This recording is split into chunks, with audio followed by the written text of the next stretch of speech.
Hello, something slightly different today. Ordinarily, the vlog is all HSCT and stuff, but today, obviously, with the world being what it is, I've decided to shift focus a little bit. So we're going to talk about coronavirus. Wait. I'm going to stop you there. I'm going to jump in and stop that man. That man is 2.5 weeks ago when all this started, when it was only just starting to become serious, when the idea of being locked in your house for weeks at a time, for months at a time, seemed like lunacy. It didn't seem like it would ever really be real. Now we are approaching mid-April, and that's very much the way of the world. So the advice I'm giving then is all accurate and it all stands true, but my approach is perhaps a little bit more glib than it would be now. I say at the end of this video about how flippant I was when I got out of hospital, how I didn't really take it seriously what the risks might be to somebody in my situation. And even then, 2 weeks ago, I was guilty of the exact same thing. The day before the full official lockdown for somebody in my situation, like post-transplant, MS, that kind of thing, I went out and I shot a corporate gig because I'd lost loads of wedding bookings. I was a lot of money down and will be a lot of money down this year. And I took the work because I had the chance to take it. If I'd known then what I know now about how serious it can be for people in a post-transplant situation, I wouldn't have taken the job. Now, specifically, for me at least, this relates to my life post-HSCT, post-stem cell transplant. But thinking about it and looking at things online, you realise quite how many people are in the isolation bracket. So it's asthma, or if you're over 60, even over 50. But this is more specifically for those who are properly immunocompromised. And obviously that means even if your neutrophils have started to come back up, there are still your immune system generally. Basically, the year after HSCT can be kind of like the first year of your life. You're like a 0-day-old newborn. So everything is new. Your body has almost zero capacity to defend itself from a lot of these kinds of things. You have no natural antibodies. You've not built up anything. All of the colds and things you have caught over your life that you have got defenses for is now gone. You will catch everything. So you have to be very, very careful. If you've had HSCT, you have to live like that normally for a while anyway. So let's go. Number 1. Now this is a very straightforward one, and you'll have heard a lot about this on the news. Wash your hands. It shouldn't really be a special occasion, washing your hands, but for a lot of people it is. And so if you are in this circumstance, it's something that you need to be especially careful about, and while you are isolating at home, you need to make sure your family are every bit as careful. So 20 to 30 seconds, I think it's the time somebody said to sing happy birthday. Full soapy rubbing, all that kind of thing. Happy birthday to me. Happy birthday to me. Number 2, isolation. This is what you should be doing anyway. You are at home, you are not allowed to see people. However, if you are in that particular category, if you are post-stem cell transplant, your kind of isolation has to be slightly on the extreme side. So where the majority of people have to stay at home and not go out and see people, you kind of have to stay at home and isolate from everyone, including the majority of the people in your house, if you can avoid them. It's kind of like being in your isolation room at hospital, except you are now at home. So hopefully people are kind enough and able to bring you food and drinks and things like that. Is your food my daddy? So in terms of that, practically, that is a 2-meter distance between you and other people. It's quite a big distance, really. It's bigger than you think. If you assume that this here is probably about 1.5 meters, I'm going to demonstrate using my assistant. Right, come on, get closer. No, get back. You can't come any. No, it's actually run off. Back. 2 meters. That daddy, not 2 meters. Oh, ow! No, Jake, we're only doing it for the film. You don't have to actually spear me. But that will give you the best possible distance in terms of, people sneezing and coughing and that kind of stuff. It gives you a little bit of extra protection. If you can go for longer than that, great, but minimum 2 meters. Number 3, bleach surfaces.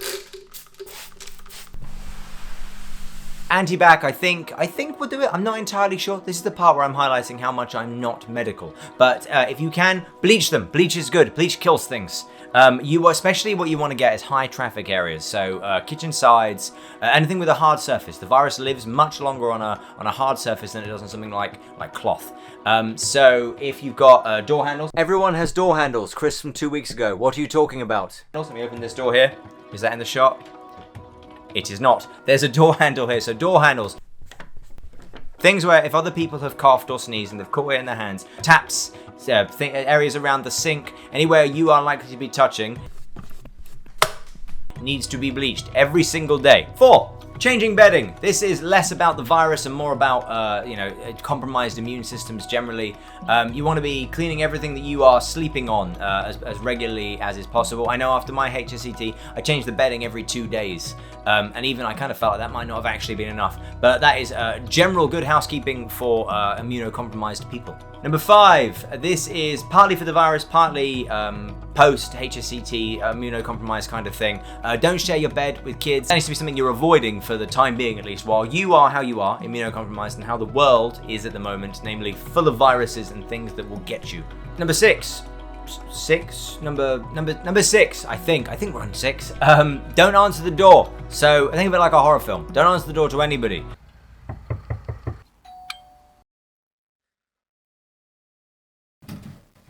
In order to do that, you'll have to break your 2-meter distance. The delivery drivers, bless them, they're one of the workers that have to keep working. They can't be at home like a lot of other people. They're still driving around, and if you consider that they are going to dozens and dozens of houses every single day, one cough from one of those people could infect that person. They can in turn infect you. I'm aware that having things delivered to your house is pretty much the only way you can survive in this kind of lockdown, especially when your family are locked down with you. But don't be the one to answer the door. If you have to, ignore it. Otherwise, leave a note, get them to leave stuff at the back door. Number 7, sort of. It's not really for everyone. This is immunocompromised situations. Basically, if you're on a neutropenic diet, if you have to be very careful about what you eat, you have to maintain that. This is not actually different behavior, whether there's coronavirus out there or not. A lot of people have to follow this after chemotherapy and when they have a suppressed immune system generally. So what that means, and there will be more information, I will put a link to something better than me down below, based on what I have to remind myself of as I've slowly weaned myself out of the diet. Certain things that are fresh, so no fresh fruit that doesn't have a hard skin. No.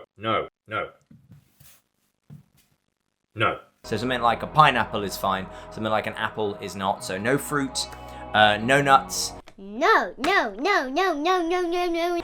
veg that's uncooked. In terms of like milk and stuff, you have to make sure you're only having from the carton within a day or so, ideally no longer than that, especially if you're pretty new to this and you've got nothing built up whatsoever in terms of neutrophils and immunodefense. Oh, cold meats also is important.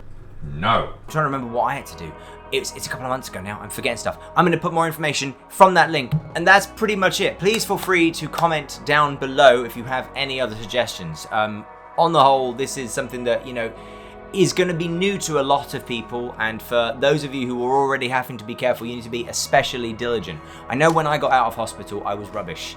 I kind of kidded myself, and I thought that I was fine. I wasn't in hospital anymore. I didn't feel as rubbish as what I did while I was on chemo, and I thought I was back to normal. I was not. I caught every cold, everything going for 6 weeks. I was perpetually ill. Now, in this circumstance, if it had been now, I would have caught coronavirus without a doubt, because somebody could sneeze 100 yards away and I would get it. Be very, very diligent. Make your friends and family be very diligent. I'm aware this is going to involve a lot of time spent on your own, and I know it's really difficult, especially after you might have just been in hospital, or your circumstances mean that you're not that mobile anyway, and generally seeing other people is a bit of a tricky thing. So a massive, massive, huge good luck to everybody who is having to isolate, and especially to those who are in the particular circumstance of having to be in extreme isolation. Up until a couple of days ago, an MS was specified as something that, as a chronic disease that should be avoiding wider contact and properly distancing themselves. I was still out. I'd gone back to work. I've been back to work for 2 weeks, and now I'm off again. So I have forgotten things. Remind me. Thank you very much, everybody. Please comment, suggestions, all that jazz, and I will see you in the next one. Stay safe. And finished. So when I filmed that 2.5-3 weeks ago, the world was quite different. I went a couple of days later to go and see Professor Hobart. I had my neuro appointment. He was very happy with things post HSCT. He was conscious that people obviously who'd had HSCT were at an increased risk, but he didn't think that me after 6 months was massively different to the majority of the population. So nobody has immunity to COVID-19. And comparatively, I'm relatively young, relatively healthy. So all these things would be in my favor. That being said, one thing thing to take into account, obviously, with all this is how conscious people with MS need to be of fevers, which is obviously a symptom of corona. They were really hot on that post-HSCT, and it's obviously something they want to be avoiding for people with MS. Regardless of the state of their condition, temperature is a big issue. So for a whole manner of reasons, you don't want to be getting it. I have heard about people post-stem cell transplant of a similar age in hospital, in intensive care, on a ventilator. So it certainly does happen. Even if you feel normal, you are still more at risk, and you still need to be really sensible. So I'm going to mirror the advice of that man there, and I'm going to say stay safe. Things have gone really, like, the world has changed, and I don't know if it's going to have changed forever, but the world has definitely changed since I recorded that a few weeks ago. And there's every chance that in a few weeks, once this video has been live for a little while, the world will change again. So yeah, look after yourselves and look after those around you. And it's really weird that that's something I'm signing off a film with. But yeah, a massive good luck, and I'll see you all soon. HSCT vlog for MS business will resume. See you later.